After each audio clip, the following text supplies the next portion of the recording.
Olá a todos e todas, estamos começando mais uma live aqui no meu Instagram, Samuel Marques, e hoje eu vou receber mais uma vez um grandioso parceiro que fez uma live conosco na semana passada e que foi um mega sucesso, não só durante o processo da live, mas como também depois que foi feita a postagem. Ainda na época as postagens eram feitas no History, né?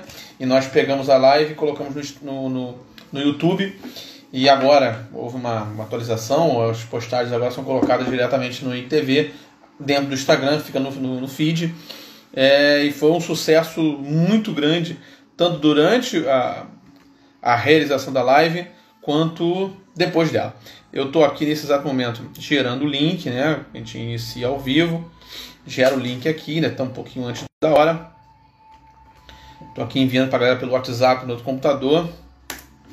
E daqui a pouco vocês vão receber aí quem também está comigo. Oi, Bia. Quem está comigo aqui no WhatsApp vai receber o link dentro de instantes. Hoje eu vou receber o deputado federal Paulo Ramos. Nós recebemos na segunda-feira o Daniel Cavalcante, diretor administrativo do SAS do Partido Alferes. E essa live também está no YouTube, no canal Samuel Marques. Já está lá, bonitinho, tudo certinho. E vocês podem ver e rever quantas vezes quiserem. E temos outras lives lá com Luiz Eduardo Soares, Matheus Biso, a live com... eu vou lembrando aqui e vou falando com vocês. Tem com a Aline, a doutora Aline, que falou sobre a questão de saúde mental. Então, assim, tem muita live lá. E à medida que forem feitos, nós vamos colocando aqui, tá bom? Hoje eu comecei um pouquinho mais cedo para poder gerar o link, enviar bonitinho aqui para vocês via Instagram, via WhatsApp, para poder entrar no Instagram. E a galera, a gente vai entrando. Boa noite também, Arthur, Carlos Fonseca. E como sempre falo, essas lives elas iniciaram de uma maneira muito espontânea, quando nós começamos a fazer esse processo todo. Apenas uma questão de emissão de opinião, aquela coisa toda. E começou a ganhar contornos, a galera começou a participar, fazendo pelo Instagram com 2 pessoas sempre, porque o Facebook não tem mais essa ferramenta, e aí a coisa virou algo maior, e a nossa preocupação não é a quantidade de pessoas visualizando. Nós tivemos aqui Guito Melodia, Samuel Brau. Nossa preocupação não é a quantidade de pessoas visualizando ao vivo, mas sim o fato de podermos expor claramente o debate, participarmos desse processo de debate e ocuparmos o espaço. Hoje, por exemplo, nós vamos falar sobre a questão dos fundamentos do capitalismo, uma aula de história, para todos aqueles que, obviamente, quiserem participar e vão estar fazendo perguntas. É todo um assunto muito bem desenvolvido, e hoje eu vou estar com o deputado federal. Foi uma ideia de, inclusive, falar sobre esse tema. A outra live que nós fizemos falando sobre o Enem, sobre a educação no processo do coronavírus, a questão do EAD, a questão dos descontos em universidades, coisas que estão o tempo todo sendo debatidos, inclusive a questão do Enem. A Aline fez uma baita live com o deputado federal Paulo Ramos falando sobre o adiamento. Na época ainda era uma proposta, ainda era um debate ampliado desse processo, e acabou acontecendo. A gente está vendo aí agora, ontem o Senado aprovando seu... Boa noite, Simone, tudo bem? Aprovando aí o seu adiando, tem que adiar. Não há outro debate com relação a isso.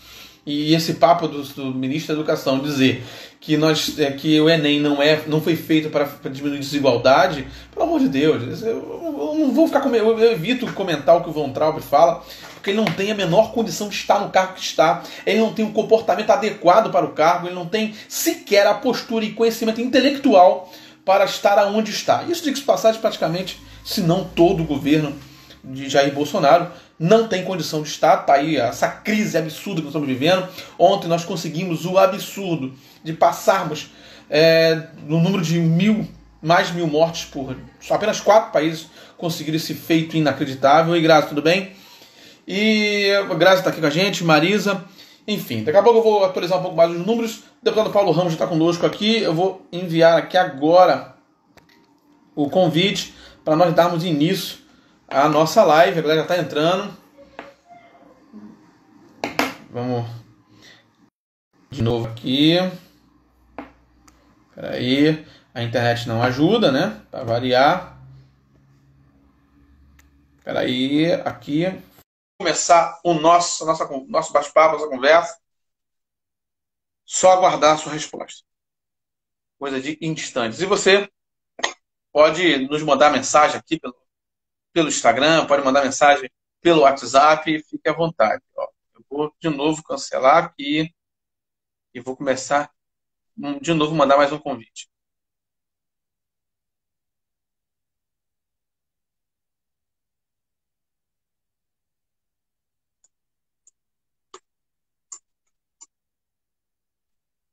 Estou só esperando o deputado aceitar lá o convite, está aguardando. Ele já aceitou, na verdade, mas a conexão não está ajudando hoje. Mas, enfim, eu vou dar uma atualizada também aqui nos números, né, para ver se a gente já tem alguma atualização dos números da Covid-19 nas últimas 24 horas. Né? Nós já sabemos que estamos no caminho bem sério para ficarmos em segundo lugar. Ou seja, em segundo lugar, com países que mais casos de coronavírus, mortes, não nem pensar. Eu estou tentando atualizar os números aqui enquanto o deputado entra, mas eu não estou conseguindo. Na verdade, a gente não... Me parece que os dados não estão ainda atualizados.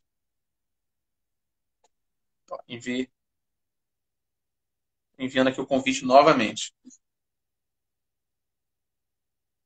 E a fala... Olá, deputado. E aí, professor Samuel, tudo Como é que bem? vai, meu querido? Tudo bem? Estou aqui, ó, defendendo a energia nuclear. Conclusão, conclusão de Angra 3, estive lá com o pessoal da Nuclep, né, que Ah, sim, fabrica, sim. Sim. defendendo, né, querem privatizar também a Nuclep, querem entregar tudo. Vamos lá. Não, o negócio é engraçado, né? Porque é um entreguismo total em nome de um patriotismo que não cabe nesse processo, né? Ô, Deputado, Samuel, mais uma... primeiro, eu Desculpa. quero te agradecer muito essa oportunidade de ter essa interlocução com você e com todos aqueles que estão aí nessa luta política, né? Nesse período de pandemia lamentável, triste, dolorosa e de isolamento, encontrando essa possibilidade de convivência, pelo menos através desses avanços tecnológicos. É isso. Mas dizer Não, a você Pedro.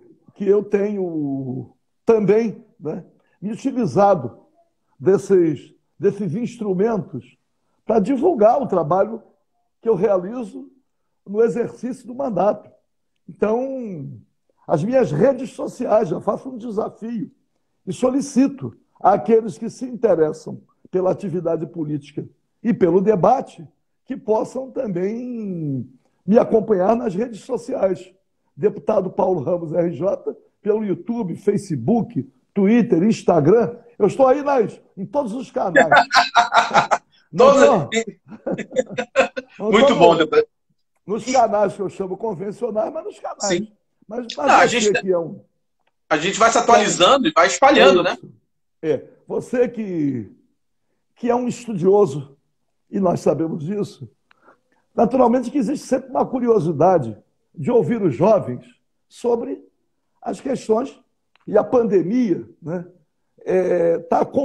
que desafiou o capitalismo mundial, está nos obrigando a refletir sobre ele.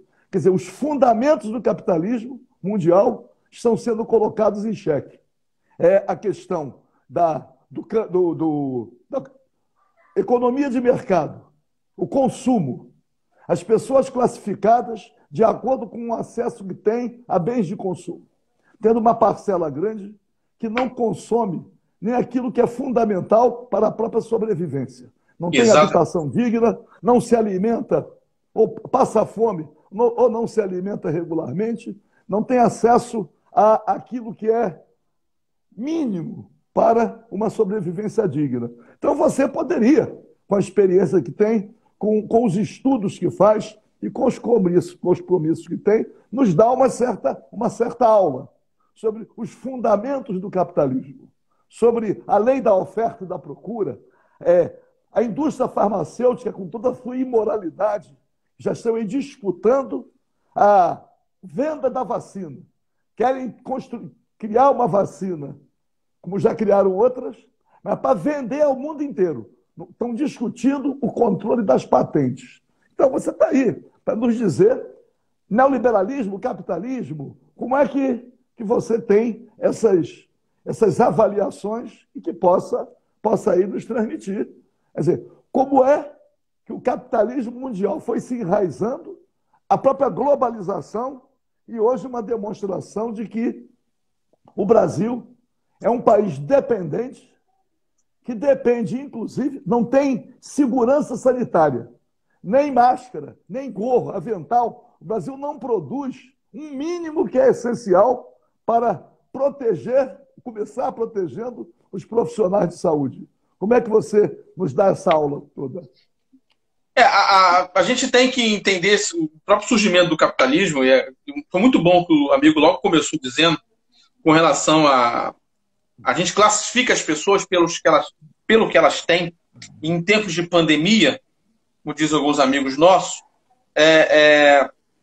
isso obviamente fica muito mais latente, porque você classifica a pessoa pelo que ela tem e, acima de tudo, você determina, diante da falta, por exemplo, da falta de critério e do excesso de burocratização do auxílio emergencial, por exemplo, agora, nesse período, você deixa muito claro quem não tem. Fica muito latente todas as dificuldades de um sistema, não só opressor, mas que trabalha através da divisão de classe. Ele precisa que a divisão de classe aconteça, né? É um sistema que tem como base a acumulação de capital, a propriedade privada, e a gente vai falar um pouco mais sobre isso.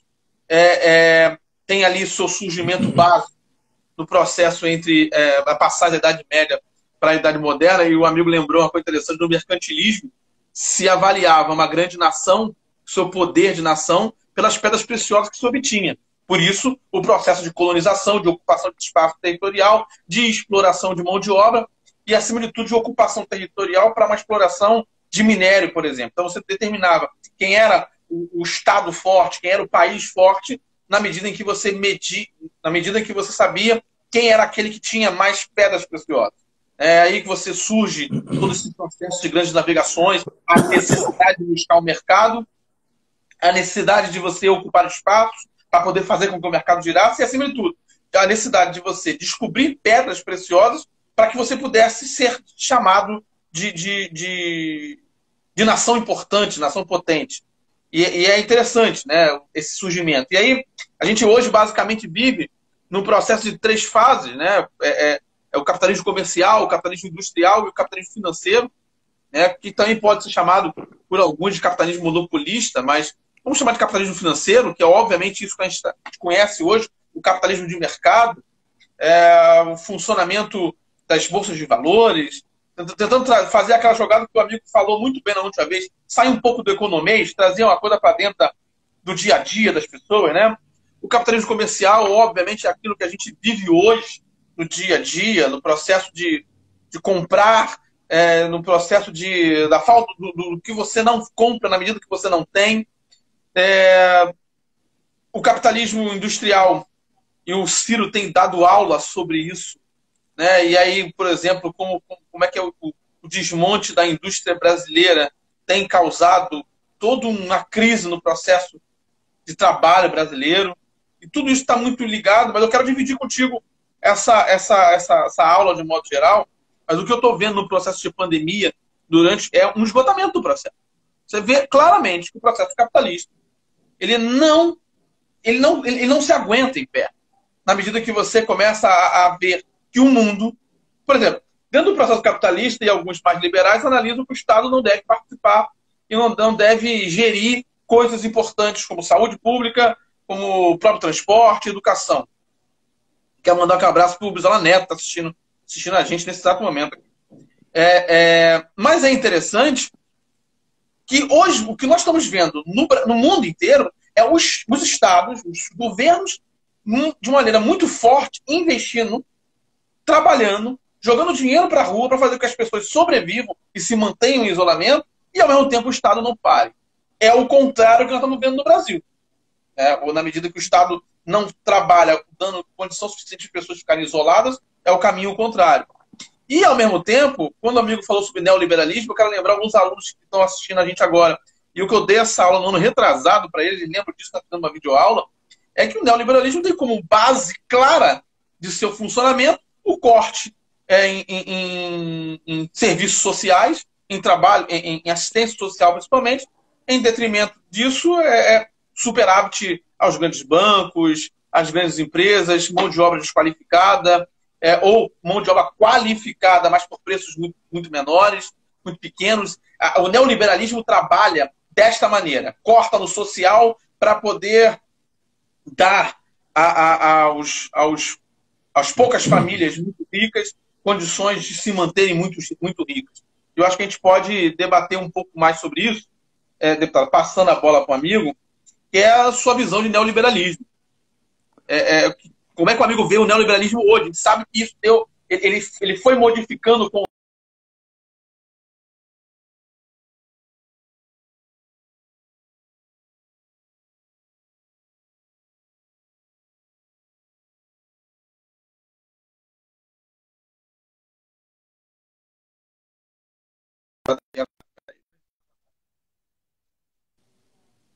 voltou. A internet está aí voltando. Voltou. A gente sabe que o neoliberalismo deu uma mudada, não vou chamar de evoluída, mas tem o 2.0, 3.0. Como é que o amigo vê esse projeto neoliberal, ao mesmo tempo fazendo um link com essa agenda neoliberal de mercado do senhor Guedes aí? A grande questão é que foram progressivamente, quer dizer, no Brasil, um partido do Brasil. Eu me lembro, você é um jovem, mandar um abraço para o Brizola Neto, mandar um abraço para todos aqueles que estão compartilhando. Eu vou ter a oportunidade também de uma live com o Brizola Neto. Quero mandar um abraço para eles. Opa! Estou ansioso para essa oportunidade. Mas muito bom. É o seguinte, era assim, apropriação coletiva dos meios de produção e dos mecanismos de distribuição da renda. Seria o Estado controlando todas as atividades econômicas e simultaneamente e os serviços e simultaneamente Sim. controlando também a distribuição da renda. Na medida em que o Estado foi transferindo responsabilidades para a iniciativa privada, aqueles que transferiram, mas preservaram o controle dos setores estratégicos, para que houvesse justiça social, também preservaram o controle dos mecanismos de distribuição da renda, para impossibilitar a acumulação. E aí o liberalismo dá liberdade para engolir o outro. É o homem engolindo o homem. Então, é a acumulação. A Sim. acumulação capitalista. Então, nós temos juros, câmbio, inflação, lucro. E o capital financeiro dominando. Não é nem o capital industrial. Quando você falou nas joias, era o padrão ouro. O ouro, para ter a moeda, o dinheiro surgiu. Como é que surgiu o dinheiro? Para facilitar a relação de troca. Você tem uma mercadoria, trocava por outra. Um escambo. Exatamente. Para facilitar isso, veio o dinheiro. Mas o dinheiro tinha que ser representado por aquilo que ele valia. Ele valia no padrão ouro. A moeda era de ouro porque ela tinha o valor da troca. Mas, depois da última guerra mundial, o dólar passou a ser a moeda padrão. E na medida que o dólar... Quem é que controla a emissão de dólares? Você não conheceu, mas eu convivi com um brasileiro, professor Bautista Vidal. Ele pegava uma nota de dólar e fazia assim, ó, isso aqui é só papel pintado, é só papel pintado. Mas, e é verdade, quando o presidente dos Estados Unidos, hoje na pandemia, ele diz, não é isso? Que vai injetar 2 trilhões de dólares, 5 trilhões de dólares na economia, de onde vem esses 5 trilhões, esses 10 trilhões? Então, a pandemia, primeiro que estabeleceu novos padrões de consumo, porque limitou a mobilidade. Exatamente. As pessoas deixaram de circular. Você sabe, como eu sei, que dependendo das condições sociais, o isolamento impõe sacrifício diferente. Pô. Para quem não tem uma habitação digna, quem mora com dificuldade, quem mora numa favela, quem mora no mucambo, quem mora num lugar que não tem água, que não tem vaso sanitário, ou tem vaso sanitário e não tem água. 10, 12 pessoas no mesmo cubículo. Permanecer isolado, o sofrimento é muito maior. E esses que vivem nessa situação, rotineiramente, são aqueles que ou não têm renda, ou têm que buscar a renda no dia a dia. Ou têm um emprego cujo salário é um salário muito pequeno. E aí vem o desafio. O desafio qual é? Por que o Brasil, ao longo dessas últimas décadas, está dentre as 10 maiores economias do mundo e é o país da desigualdade? Como é que é a oitava economia do mundo? É naquilo que produz em bens e serviços. Mas na hora de dividir, não divide. Vem a acumulação. E aí nós temos a exclusão social. E a pandemia, aí diz assim, eu tenho feito essas perguntas aos economistas. Diz assim, o presidente da República acordou mal-humorado, o dólar sobe. A Bolsa de Valores cai. Quem é que está jogando nesse cassino? Porque esse é um grande cassino. É o cassino do dólar, é o cassino da Bolsa de Valores. E aí, o capital financeiro, o dinheiro passou a ser uma mercadoria. O dinheiro passou a ser a principal mercadoria. E aí nós temos, obviamente, o sistema financeiro internacional controlando praticamente. Aí diz assim, o capital foge de um lugar, vai para outro. O capital estrangeiro, o Brasil é um país que tem risco para investir. Para investir, então, os juros têm que ser muito alto, porque o risco é muito grande. Aí tem as empresas que dizem qual é o risco, Brasil. Exatamente. Que os juros têm que ser... Criaram mecanismos que dizem assim, se correr o bicho pega, se ficar o bicho come. A ponto do Brasil estar endividado, fazendo com que, a cada ano, 40% do orçamento, que é da execução orçamentária, para pagamento de juros e serviço da dívida. E aí não tem saída. Aí vem o liberal pregando o Estado mínimo. Tem que transferir todas as responsabilidades públicas para a iniciativa privada. Foram transferindo. Nos Estados Unidos, não tem sistema público de saúde. Aqui, depois da Constituinte, veio o Sistema Único de Saúde. Que, para ser implantado, foi enfrentando dificuldades. Agora, com a pandemia, ficou evidente que somente o Sistema Único de Saúde é que é capaz de dar atenção à população. E que é um exemplo para o mundo inteiro.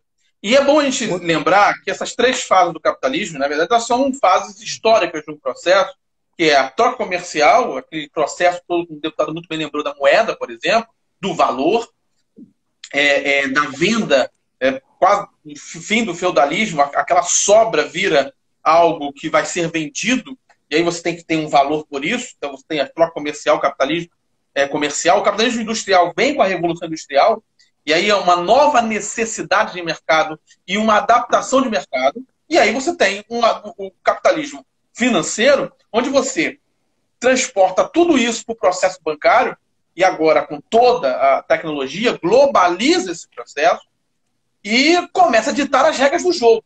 E é interessante que o amigo falou, e aí a gente entra numa outra questão, que é a relação clara entre o capitalismo e a desigualdade social.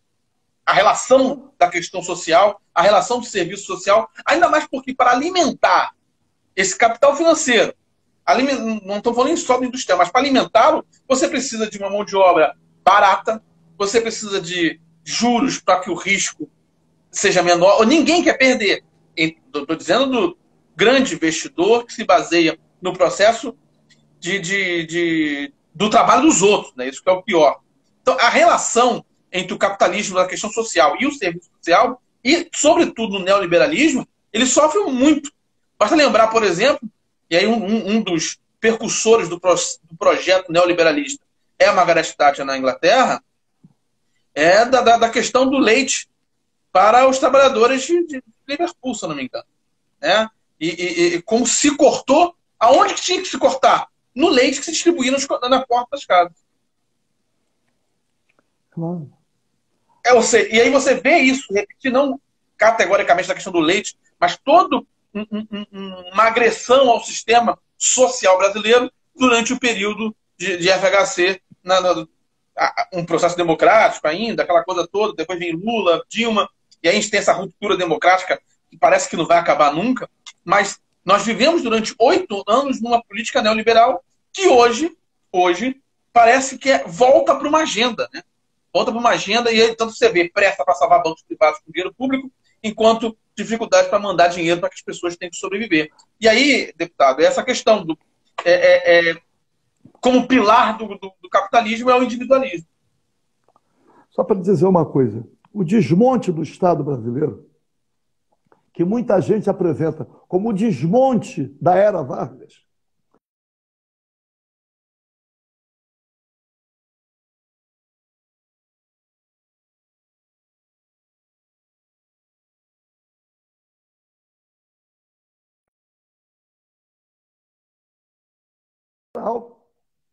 e aí veio o golpe de 4. O golpe de 64 é que começou aprofundando a transferência de responsabilidades públicas para a iniciativa privada e, simultaneamente, começando a eliminar direitos dos trabalhadores. A questão da soberania nacional foi sendo... Por quê? Você não pegou isso. Mas escola, a educação era quase que total educação pública. Não existia quase escola privada. Privada. E a educação pública era melhor. Papai pagou, passou, era a privada. Exato. Não existia. Quando veio o golpe de 64, abriu a educação para a iniciativa privada. Já foi mais uma tributação. Que, além de pagar impostos, tinha que pagar a escola dos filhos.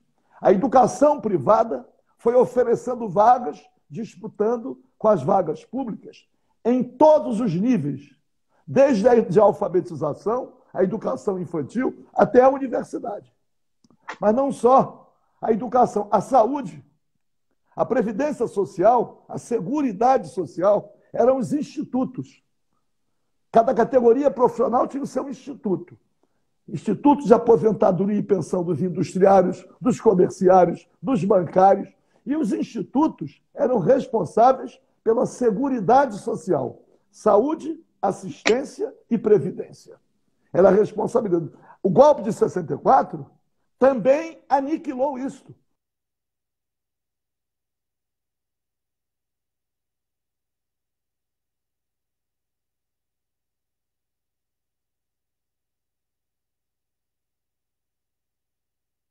Tivemos uma queda aí. Perspectiva capitalista da casa própria, mas era o direito à moradia. O Instituto construía a casa, o trabalhador poderia morar naquela casa. Se não quisesse morar, devolvia ao Instituto. Ele não fazia um contrato de gaveta vendendo a casa ou alugando a casa. Tinha que devolver ao Instituto. E mais, recebia a casa com as mobílias básicas. Recebia uma casa mobiliada. Ele não precisava, ao entrar na casa, de ter... Sumiu o som? Não, tô aqui. É horrível isso. Não, eu tô aqui, tô te ouvindo. Tô te ouvindo, perfeitamente. Voltou, Samuel? Voltou, tá me ouvindo? Voltou. Sai de... É tecnologia.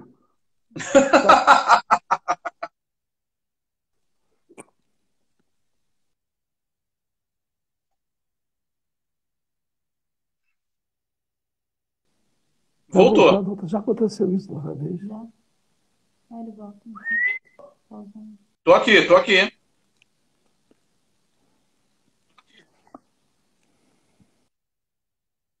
Eu vou chamar o deputado de volta aqui.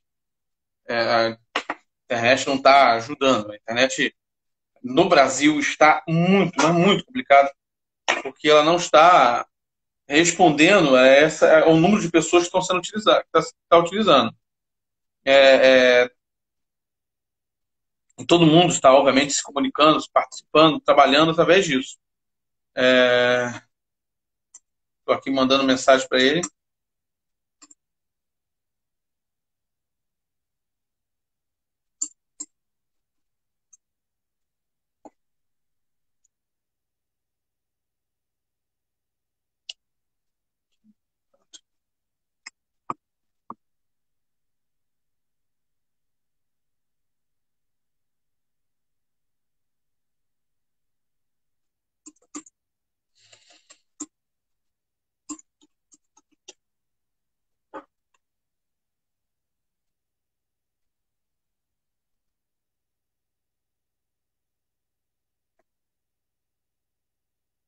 Enfim, deixa eu falando com vocês enquanto o deputado vai tá voltando.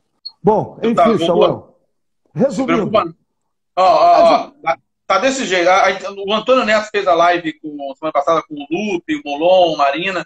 Aconteceu direto isso, direto. Vai ficar tranquilo que é a internet.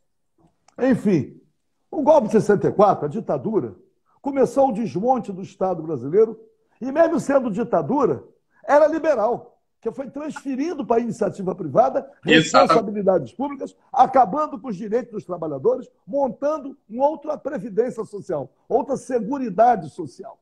E a habitação era um apelo muito grande, pô. Tanto que quando acabou com a estabilidade do trabalhador, a partir de 10 anos, e criou o Fundo de Garantias por Tempo de Serviço, o primeiro item, a destinação dos recursos do Fundo de Garantias, habitação popular e saneamento básico. Se pelo menos isso tivesse sido cumprido, na perspectiva do direito à moradia e não da casa própria, talvez não tivéssemos favelas hoje. Exatamente. E aí, a favela é a expressão maior da desigualdade. Não tem jeito, é muito grande, é visível. As pessoas moram em habitações precárias, em locais de risco, e é horrível verificar sem saneamento básico. Não apenas nos grandes centros urbanos, no interior. É um horror verificar como o Brasil caminhou no sentido da acumulação, no sentido de aprofundar as desigualdades, chegando ao ponto em que chegamos hoje. A pandemia, essa tragédia, está pelo menos fazendo com que as pessoas comecem a raciocinar como pessoas humanas. Porque o bicho homem, que chamam de ser humano, deu errado. Deu errado por quê? Concordo. Porque o modelo capitalista, a acumulação, o desejo de acumular, e às vezes até a necessidade de acumular, fez a desumanização, a insensibilidade. E a pandemia agora, a pandemia está demonstrando, primeiro, que todos são iguais.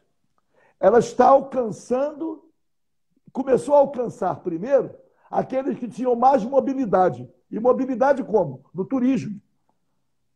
Os países que eram muito visitados foram infectados primeiro. E levando para a cidade. De qualquer maneira, a pandemia está colocando em xeque o modelo capitalista a ponto daqueles que defendiam o Estado mínimo, que rejeitavam o papel do Estado, admitirem. Eles não estão aceitando, eles estão sendo derrotados. É o Estado. Não tem limite de gastos públicos, não tem superávit. Tem que investir recursos públicos no sentido de quê? De resolver, proteger a vida e a saúde das pessoas. Causando, obviamente, a paralisação de atividades. Imaginar o turismo, o comércio fechado, as atividades culturais, teatro, cinema, as atividades esportivas, tudo fechado. O homem que é um animal gregário, agora tem que ser um animal isolado. Como é que responde a isso? E a resposta ao mesmo tempo tendo que conviver com a necessidade de consumo, não só do básico, mas como daquilo que ele foi ensinado a viver, consumir por consumir para poder dizer que tem, por exemplo. E aí é uma questão importante que eu queria citar, quando o amigo falou sobre a questão do comportamento. O capitalismo, por exemplo, no comportamento do adolescente, né, da formação de caráter, da formação de ideias e de comportamental. Né, na medida que ele está formando o seu comportamento, que vai definir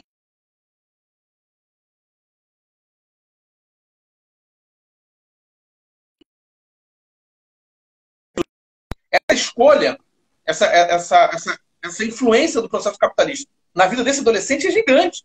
Né? Principalmente no entendimento da divisão, da classificação de quem tem e quem não tem. Até entre aqueles que não têm, há uma subdivisão. Aqueles que não têm, mas têm isso, e aqueles que não têm, mas têm menos que isso. Né?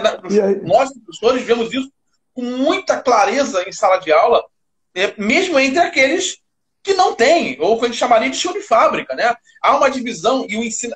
A ideia era rachar até o chão de fábrica, para que o chão de fábrica se subdividisse entre aqueles que ganham um real a mais do que o outro. E isso influencia demais no nível comportamental de toda uma classe e de toda uma geração. E nós vivemos hoje numa geração, por exemplo, minha filha agora está assistindo a gente aqui. Ela tem uma plataforma, né, tipo um tablet, e ela está com um Instagramzinho que a gente montou para ela há muito tempo, mas não deixava ela usar, e ela está vendo. Pode ficar à vontade. Só para dizer uma coisa que você abordou, ficou de passagem, as investidas para dificultar, para destruir a organização da classe trabalhadora. Exatamente.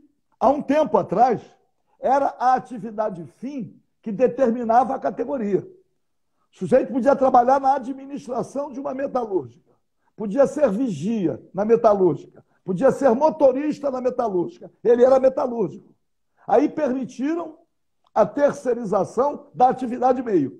Pulverizaram. Agora permitiram a terceirização na atividade fim. No mesmo ambiente de trabalho, tem 10 sindicatos, 50 sindicatos. E aí, infelizmente, a classe trabalhadora caiu no Marapuca, que são também as centrais sindicais. Quantas centrais sindicais tem? E central sindical atrelada a partido político. E aí, a classe trabalhadora, que tem força a partir da sua unidade, que era a unicidade sindical, o que vem da Era Vargas, o sistema confederativo, a classe trabalhadora se pulverizou de modo a não ter possibilidades hoje de organizada enfrentar o capital. Está completamente dividida. E passa a ser atropelada, por exemplo, por um projeto de reforma da Previdência Trabalhista sem reação popular, sem reação das classes. E mais, a destruição a ponto de impedir a arrecadação de recursos. O fim do imposto sindical. Exatamente. E mais, o fim do imposto e ainda exigindo que o trabalhador se sindicalizando tenha que recolher a contribuição sindical através de boleto na rede bancária. Nem o desconto em folha. Por quê? Para inviabilizar de vez a organização da classe trabalhadora. Aí, o capital. Quando eu digo capital, não estou falando do micro, pequeno empresário, não. Estou falando do grande capital. Domina. Sim. Claro, porque nós temos aí agora, com a pandemia, o desespero de quem não tem acesso aos R$600, que começa pelo desespero de quem nem tem certidão de nascimento, nem é cidadão. Não é invisível, é inexistente. O trabalho informal. Eu queria compartilhar com um amigo uma situação que eu vivi ontem. Até conversei isso com quem está assistindo a gente aqui agora. E eu pensei logo em compartilhar com um amigo. Primeiro que eu sei de suas posições, me sinto muito à vontade, então fica muito mais fácil. Quando eu estava no supermercado com a minha esposa, a gente tem que abastecer as coisas para sobreviver, né? No processo de isolamento. E ao entrar no supermercado, aquela fila absurda para entrar, as pessoas não respeitando o distanciamento necessário de 1,5 m, gente sem máscara, aquela coisa toda, uma loucura. E ao lado, passando pela fila, uma moça com uma criança de colo. Você via claramente a criança bem arrumada, e você via no olhar daquela moça um desespero diferente do desespero da fila. Ela com algumas balas na mão, tentando vender para as pessoas da fila. E ela abriu o jogo. Olha, estou aqui porque eu preciso vender alguma coisa para eu entrar no supermercado e comprar um Danone. Eu estava conversando com a minha esposa e falei, olha, no que adianta a gente não viver o que prega. Então, se eu tinha 100 para comprar, vamos dividir com ela os 50, porque aí todo mundo come. Porque o desespero daquela mulher contaminava de uma maneira, pelo menos para mim, eu não fiquei olhando para a reação das outras pessoas, mas para mim, eu agreguei aquele desespero pelo sentimento seguinte. E ela me diz assim, olha, eu não recebi auxílio, não sei o que acontece com o meu CPF.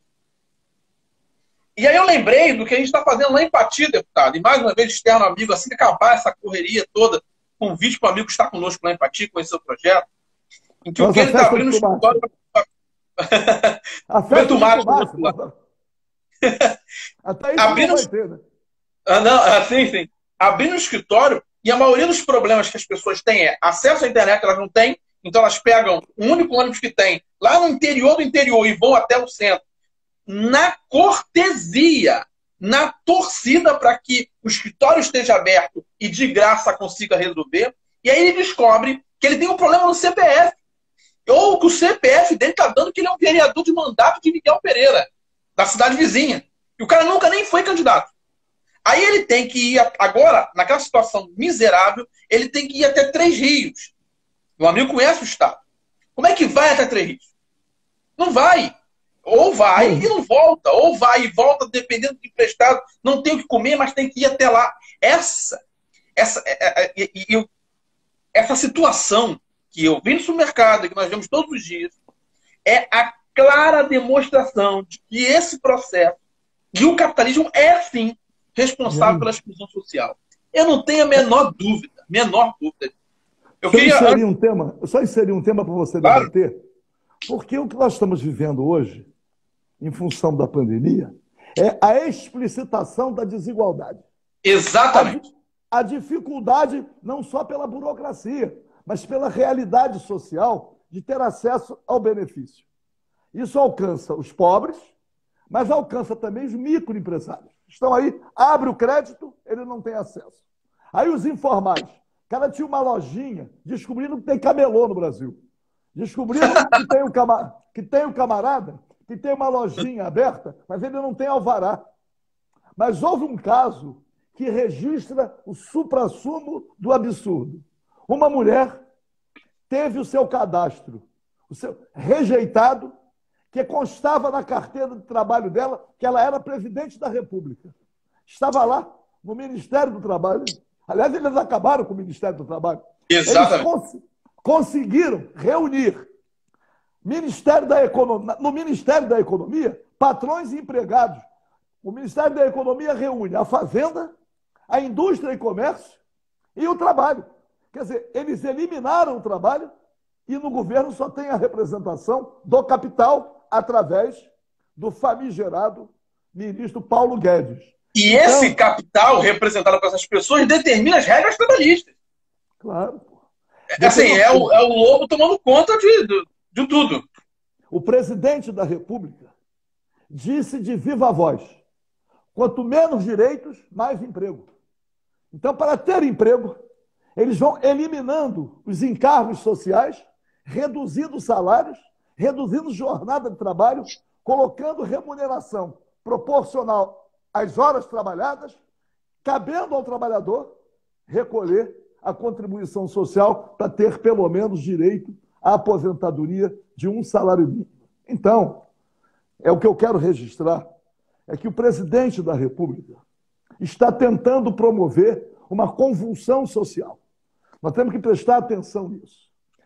Há pedido de impeachment do presidente, há um monte, mas ele está tentando promover o impeachment do povo brasileiro. Exatamente.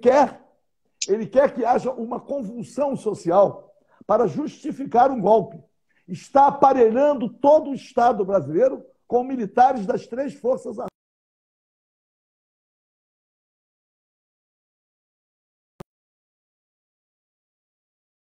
Agora, ele está aparelhando todos os ministérios, não é apenas o da saúde. Para quê? Para viabilizar o controle de toda a máquina, esperando que haja uma desordem para que ele possa dar um golpe.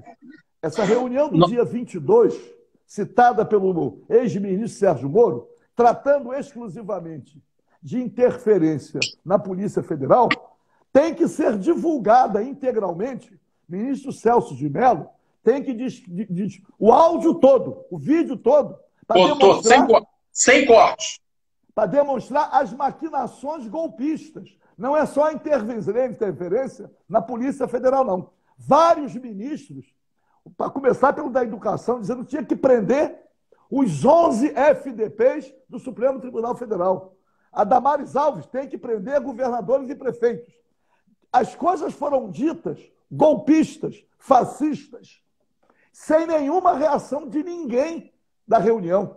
E é ninguém se levanta para defender o processo democrático que os elegeram. O amigo está falando que existe um processo de impeachment. Existe o impeachment, está ficando quase que óbvio, mas ainda não tem sustentação social. Não, sim. É preciso reconhecer, e nem base no Congresso Nacional. Mas para dizer o seguinte, a perspectiva maior é de um golpe contra o Estado Democrático de Direito. É uma perspectiva maior do que o impeachment, nesse momento. E o presidente, quando estimula, quando ele faz o que ele está fazendo, ele está estimulando uma convulsão social, até com as manifestações que eles é que organizam. Para que o povo vá para a rua, ele está apostando, sabe em quê?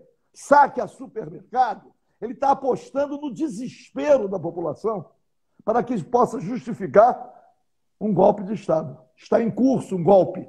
Não é só que aparece com a bandeira do... Pode falar. Desculpe. Não, desculpe. Não, pode o amigo está falando sobre ele aparece nas manifestações com a bandeira do Brasil e a bandeira dos Estados Unidos e a bandeira de Israel. Não é o povo israelense, não são os judeus aqui no Brasil que estão apoiando o golpe, não. Ele aparece com a bandeira de Israel imaginando que está agradando os neopentecostais, os evangélicos. É para isso que ele bota a bandeira de Israel lá. E que aqui, só para fazer uma não defesa, não sou nem a pessoa mais indicada para isso, que é um grande erro interpretativo bíblico, quando você diz, estou falando disso porque ser filho de um pastor neopentecostal. Né? Eu, no caso. Só para encerrar estou muito exaltado, para dizer o seguinte, a Constituição de 88. A Constituição de 88, que ainda tem uma parcela dela preservada, a Constituição de 88 é o limite, é o divisor de águas. Para preservar o Estado Democrático de Direito, nós temos que respeitar a Constituição. E o presidente da República, quando ele diz que a Constituição é ele já disse isso. A Constituição sou eu. Já disse isso. Então nós temos que nos manter unidos, vigilantes, defendendo o Estado Democrático de Direito. Assumindo um projeto nacional contra esse modelo liberal, de modo a que possa, numa velocidade muito grande, eliminar as desigualdades, começando por atender a população nas necessidades fundamentais. As pessoas precisam entender que ele foi eleito como presidente da República. Não estamos debatendo aqui nem a legitimidade desse processo, apesar que poderíamos fazer isso, agora com a CPI da fake news. Isso pode ser feito de maneira muito clara, mas ele não foi eleito para ser a Constituição, mas para fazer o que a Constituição diz ser feito. O amigo estava falando sobre a questão do impeachment. Hoje ele aposta no impeachment do Estado Democrático de Direito. Hoje nós estamos muito mais próximos do golpe do que realmente do impeachment do presidente. Dúvida quanto a isso. Não, eu até fiz uma analogia que e a questão da bandeira de Israel, não uma defesa, mas uma crítica aqui, não ao senhor, não, de maneira alguma, ao que corroborando o que o amigo falou, é engraçado que na tentativa de fazer com que o povo neopentecostal e tudo mais veja aquela bandeira, se sinta representada, é inadmissível, porque aquilo não faz sentido nem biblicamente.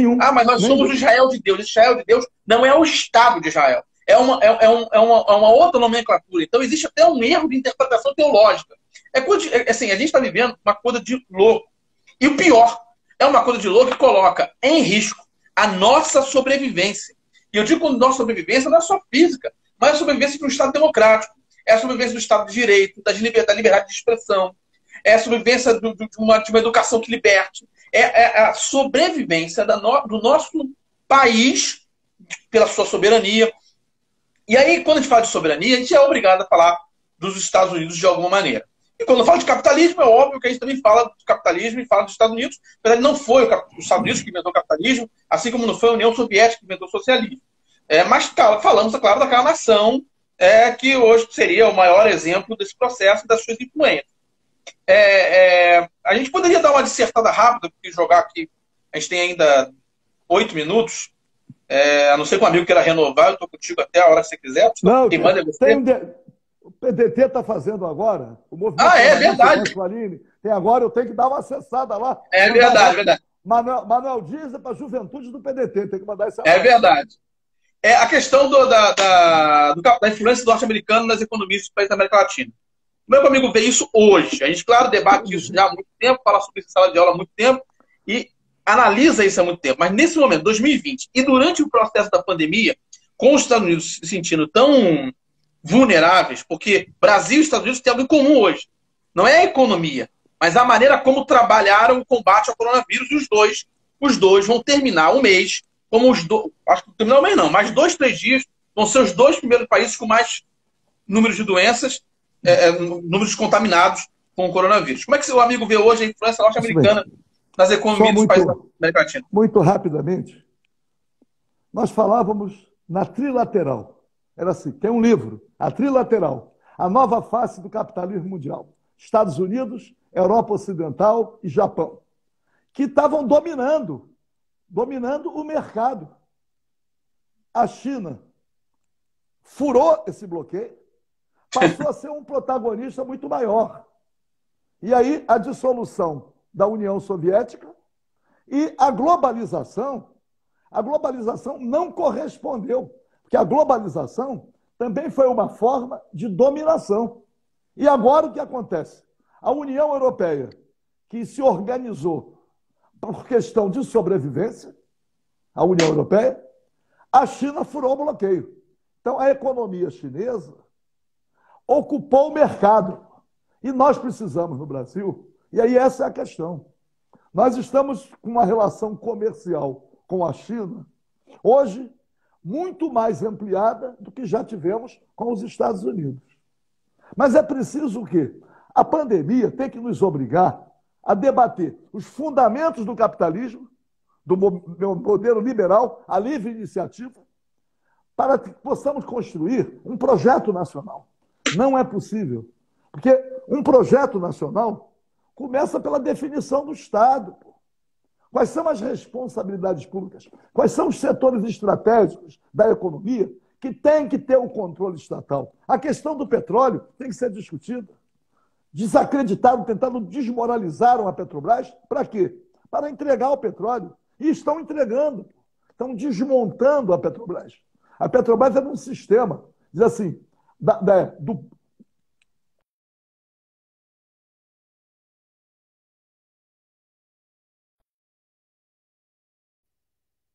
pegou a BR distribuidora, vendeu os gasodutos, estão entregando tudo. Eles chamam de desinvestimento.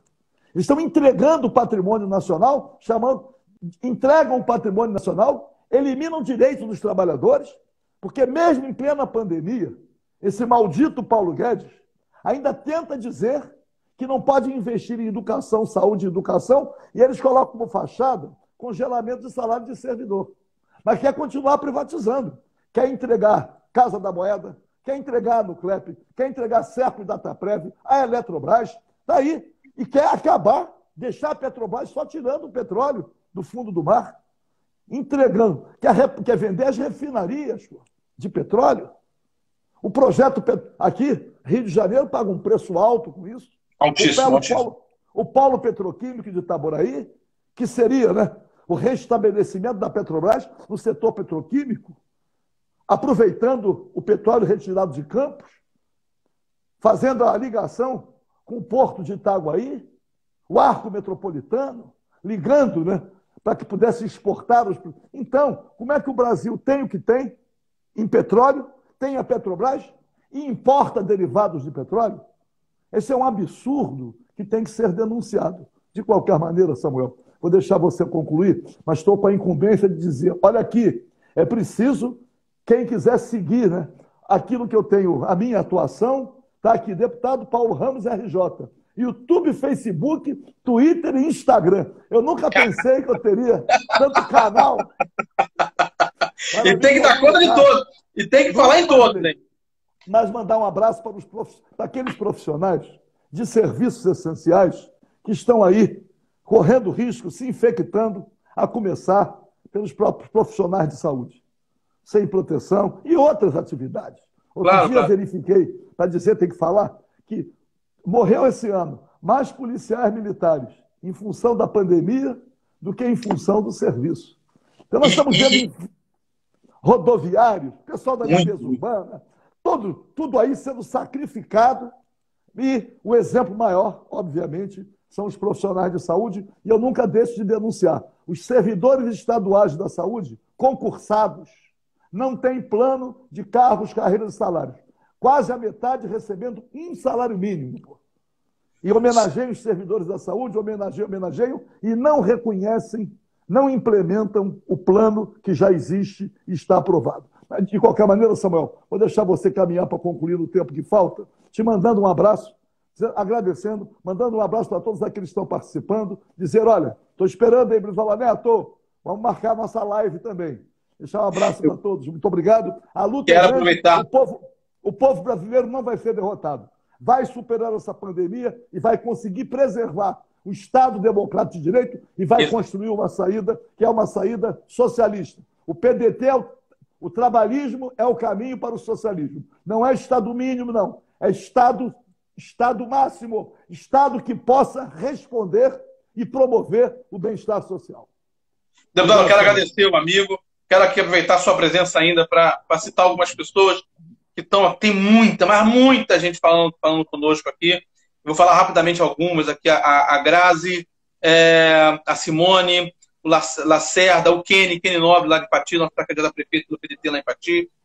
Mandar um abraço aqui para o Ojeda, parceiraço, tá? Pô, de coração, por toda ajuda, por todo o suporte. Um abraço para o Arthur Barbieri, seu fã, eleitor seu. Quando eu conheci ele, já era eleitor seu. Eu conheci ele lá em Pati, ele já tinha gostado do meu tempo. Samuel, me permita um pedacinho para você vai completar. Falar o que quiser, fica à vontade.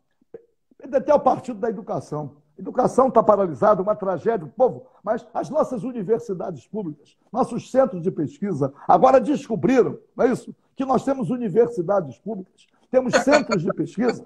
A Fiocruz vai fazer agora 120 anos, no dia 25 de maio. Então, mandar um abraço para todos os pesquisadores, todos aqueles que estão aí demonstrando que o Brasil tem inteligência. Tem inteligência. É preciso prestigiar essa inteligência, porque um modelo de desenvolvimento tem que inserir a pesquisa científica e tecnológica, a inovação. E o Brasil tem essa capacidade. Tem isso tudo. Sem dúvida. Quero aqui lembrar que o livro, para quem o deputado lembrou bem, Trilateral, é de Hugo Asman. Tá vendo, inclusive, na internet. Belíssimo livro. Vale a pena. Eu li na faculdade, foi muito bom. Mandar um abraço para Arthur Barbieri, que eu lhe falei.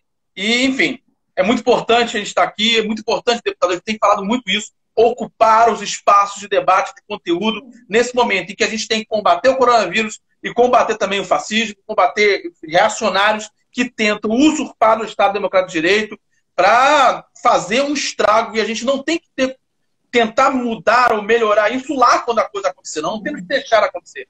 E é muito, muito importante estar com um amigo aqui, 2 vezes já, e eu fico muito feliz, porque eu e o amigo, fazendo todos os dias, estou assistindo todas as suas lives, a gente está contribuindo, sim, para ocupar os espaços de debate, para nós podermos mostrar às pessoas que existe condição de lutarmos contra os dois. O vírus e contra essa política louca, liberal, antitrabalhadora, que está querendo assumir o Estado e, acima de tudo, destruir o Estado. Então, um grande abraço, deputado. Fica com Deus. E a gente se vê logo, logo. Eu já vi que tem a live amanhã com o Rodrigo, não é isso? Amanhã? Amanhã. Vamos falar.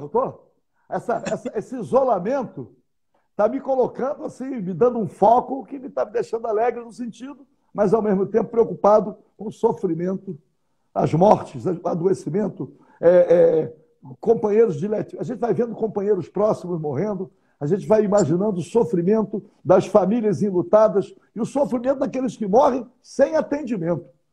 É uma situação de uma agonia muito maior. A luta continua. Vamos embora. Muito A luta continua. Um grande abraço, deputado. obrigado.